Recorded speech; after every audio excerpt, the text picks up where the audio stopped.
Бейсен және болмыс. Оң қағида.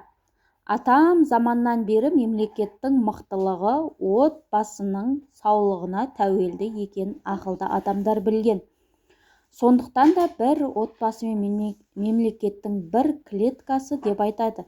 Немесе бір үй, бір шағын мемлекет.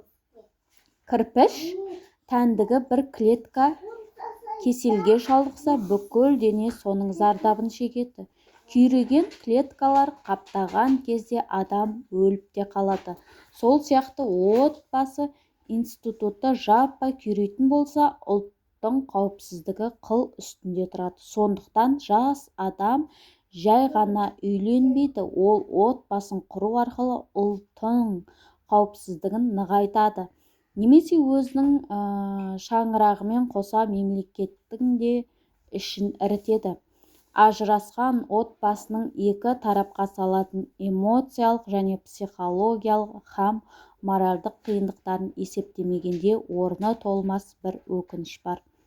Ол баланың көкірегіндегі рухани құндылыққа толмай қаңырап бос қалуы. Себебі баланың түп санасы, бейсанасы, психологиясы шамамен 10 жасқа дейін бекіп үлгеруі керек. Осы жаста кеудесіне рухани құндылық құйып үлгерген ұрпақ үлкен өмірдегі кез келген кедергіні қиып өтеді.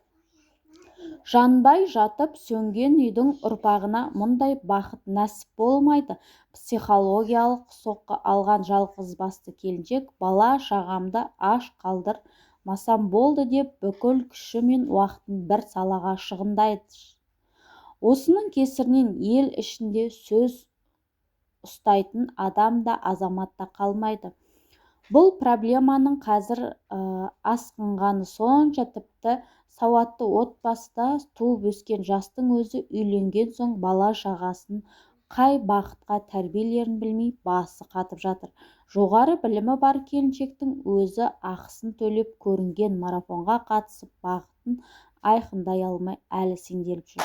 Нарық заңы бойынша сұраныс өткен соң ұсыныста қаптайды. Бақытты отбасы болудың сырын үйретемін деген кітаптар мен курстар көбейді. Бірақ не амал? Жасадың да екі жұптың ниеті ғаламдық бір маңызы бар асыл мұратқа байланып тұрмаса, қарттыққа жақындай бере үй ішінде ши шығуы бір пәсте. Көбінде нағыз махаббатымды енді таптым деген сылтаумен күйеулерін жас әйелдерде қашып кетеді. Ең қызығы осы жерде Бейсен 1997 жылы үйленген. Ол кезде отбасы алдында саналы түрде жауапкершілік арқалау деген некен саяқ құрылыс. Бұл жаста адамдар ақылмен емес, сезіммен үйленеді. Әдетте жаңа мемлекет құрылғанда ең бірінші ата заңы жасалады. Конституция жоқ мемлекет күрделі бюрократиялық ақпарат жүйесін құра алмайды. Тіпті конституцияда 2-3 бабы қисық келетін болса, соның өзі мемлекеттің жойылуына әкеп соғады.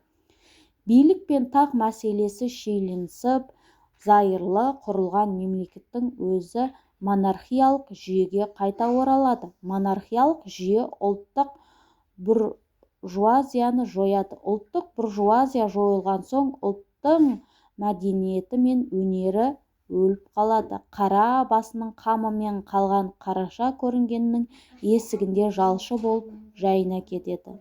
Дәл осы заңдылық отбасы үшінде жүріп тұрады. Кез келген отбасының рухани құндылықта құрылған алтын қағидасы болуы тиіс. Өйтпеген жағдайда бала тауып үйде отырып қалған әйелге өзі күйеуі эмоциялық қысым көрсетеді, қаржылай өзіне тәуелді қылады. Әйелінің онтологиялық тұрғыда бөлек болмыс екенін назарға алмайды. Мен нені қаласам, нені дұрыс тапсам, ол да соны дәл солай тілеп тұру керек деп те ара қатынасқа түседі. Ал күйеуі қодар мінезі надан болса, отбасында кәдімгі диктаторға айналады. Тиранға айналған күйеуден әйелі тұрмақ бала-шағасы да рахым көрмейді. Ондай типтер ашуға мінген кезде әйел бала-шағасын өлтіре сабайды. Кей әйелдер қодар күйеуінен ажырасып та құтыла алмайды. Тиран типтер ажырасқан әйелін соңынан қудалап күн бермейді. Кейде әйелдер өлтіріп те тастайды. Біздің Бейсен 27 жасында өз отбасын ата заңын өзі жазған. Үйленбей тұрып-ақ босағасының беріктігін бірінші назарға алған. Келіншегі екеуі мынандай осы шартқа сөз бағынамыз деп келіскен. 8 шарт жария, екеуі құпия, өзгеге айтылмайды. Екеуінің арасында мәңгі бақи құпия болып қалады. Бұл 8 қағиданы объективі құндылық ретінде ұсынбаймыз, себебі әр адам дара болмыс. Оның үстіне кез келген ақылды адам өз отбасының конституциясын жазып алуға қабілетті. Біз мұны кейінгі жастарға үлгі ретінде ұсындық. Сәлеметсіздер ме? Мен есімім Әсел Ерболқызы. Менің каналыма тіркеліп, комментарий жазып, қолдап отырыңыздар.